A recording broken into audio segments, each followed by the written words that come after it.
Hello everyone, today I'm going to show you how to print wallet-sized pictures in Microsoft Word. Make sure to watch the video until the end, not to miss any important details, like and subscribe. So from here we have this picture right here, and so we want to create it in wallet size.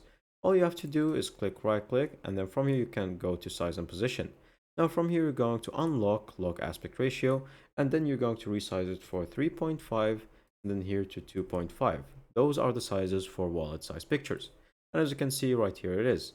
Now you can click on it, you can go to format picture, and then from here click on crop, and then you can select which area you would like in case you would want to adjust it.